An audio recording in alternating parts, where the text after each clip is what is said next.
so welcome back to the Comfort Space with Jana today, and we're back to the business corner. What if I told you that one of the most emotionally dangerous business in Yogyakarta isn't a nightclub, isn't a coffee shop, but a custom cake business? Because apparently people are now crying over buttercream.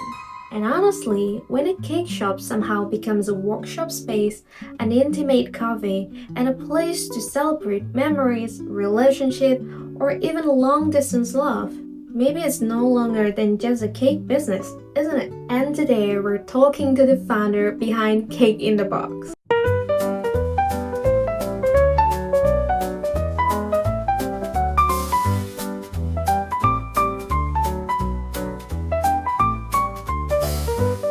Hi, welcome. So please introduce yourself first because people need to know who's responsible for making everyone emotionally attached to cakes. Hi everyone, my name is Elita and I'm the founder and owner of Cake in the Box, a custom cake business based in Yogyakarta. And apparently also a professional emotional damage dealer through buttercream. I prefer the term cake artist. Okay, so before we go deeper, what exactly is Cake in the Box? Yeah, so Cake in the Box started as an online custom cake shop based in Yogyakarta, and I mainly sell through Instagram where people can see my previous cake design as a portfolio, but they're free to request any kind of design they want. I also sell different kind of like cake sizes, depends on how many people they want to celebrate with, like from the small bento cake to larger celebration cakes. And usually it's in different kind of shapes and style, but mostly I'm doing the artistic decoration using the 3D buttercream. Wait, a 3D buttercream? Yeah, so instead of just like drawing flat on the cake, usually I sculpt the buttercream so it's literally pops out from the cake. That sounds insanely difficult. It is sometimes, but I really enjoy it.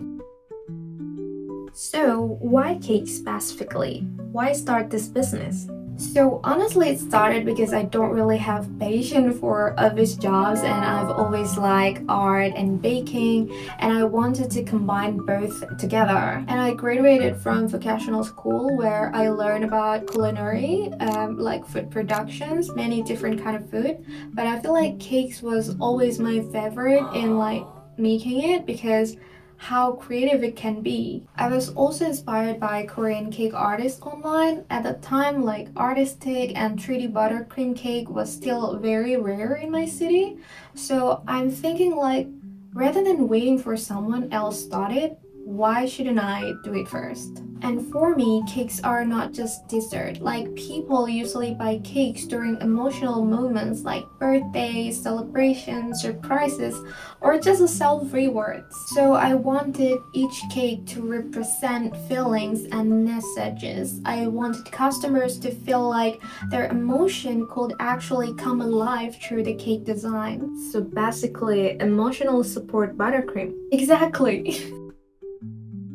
And honestly, I feel like your audience makes so much sense for Yogyakarta. Yeah, so because Yogyakarta is known as a city of students, a lot of young people here enjoy to like celebrating together, posting memories online, or just like rewarding themselves after stressful days. So cakes become part of those memories. That's true though. I mean, like, people don't just buy cake because they're hungry anymore. Exactly. Sometimes they buy cake just because they want to celebrate friendships, relationships, birthdays, achievement, or just by surviving university. Honestly, relatable. And another interesting customer segments are actually the parents that live outside Yogyakarta, but their child is living in Yogyakarta because they're studying.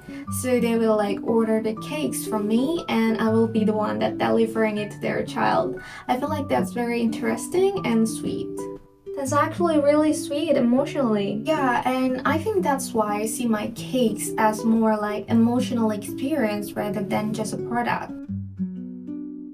Okay, now I need to ask you like an important question, like a branding question. If Cake in a Box was a person, who would she be? Oh, I feel like she would be someone who's friendly, cheerful, artistic, soft, but also creative, and also someone who will make other people feel comfortable to talk with. And visually, I feel like she would wear something pastel and kind of like having a clean style but playful at the same time. So basically, it's a Pinterest girl. Maybe. And your logo, it actually reflects that really well. So I actually have two logos. The first one is right here. It's like mostly playful and used mainly for social media. It includes my cats in a box holding a cake because it's cake in a box after all. And I wanted the logo to feel more like personal and playful. That's why it came to this. My friend designed it for me. Yeah, and I mean, like, look at the cats. They're so cute. And I used the baby blue because I want it to feel like peaceful and refreshing, like the sea in the sky, while the yellow color to represents happiness and creativity. Oh wait, I think this is actually deeper than what I expected. And for the second one, mainly I use it for packaging. I use simpler logo because my cakes are already visually expressive. I want the cakes themselves to stand out. That's actually smart branding.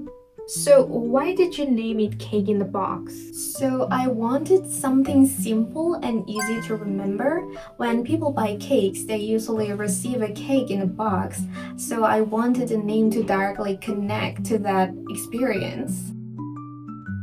So obviously in Jakarta, cake business is very competitive, right? What makes Cake in the Box different? There are many amazing premium cake shops in Jakarta, like Aposo, Essential Treats, PP Bakes, and Decolta. They have larger teams and can sometimes offer lower prices. Right, so how do you compete? I think my biggest strength is on the emotional connection and personalization. The customers often say that my cake feels very detailed, personal, and emotionally thoughtful. And I think because I personally communicate with the customers, teach workshops, and run the cafe myself, the relationship feels much more intimate. So instead of competing through skill, you want to compete through experience. Exactly. That's honestly such a powerful branding. And honestly, your marketing strategy is genius. I think social media become the biggest communication tool for my business because my audience is very visual. So I focused a lot more on the aesthetic contents like decorating video, customary post, or like the workshop moments. And I can see here that your workshops are actually crazy successful. Oh, thank you. So I usually teach 3D cake decoration workshop for 2 to 3 times in a month, and it become one of the biggest ways people discover my business. A lot of participants eventually become the regular customers. So the workshop is not just a workshop anymore. It's basically a community building. Exactly. I feel like people feel more connection to the brand after they have experiencing it themselves directly. And then you also created an intimate cafe. Can you explain about this? Yeah, because I want people to experience Cake in the Box beyond the online orders. The cafe is very small and personal with limited menu items and opening days depending on my availability. Oh, that actually makes it feel even more special. Okay, so after everything, what do you actually want Cake in the Box to become in the future? I hope that Cake in the Box can become more than just a business. And hopefully one day I also want to create opportunities for other creative people who want to work in an environment that values creativity, happiness, and discipline. That's honestly really beautiful. And at the end of the day, I don't think I'm just selling cake. I think I'm helping people celebrate moments, relationships, and memories in a more personal way. And honestly, now I kind of want cake. I knew this would happen. But thank you for inviting me. And thank you for Comfort Space for having me on today's Business Corner episodes. And see you guys at Cake in the Box. Okay everyone, so I think that's a wrap up, and thank you Alita for joining us today, and see you guys in the next podcast.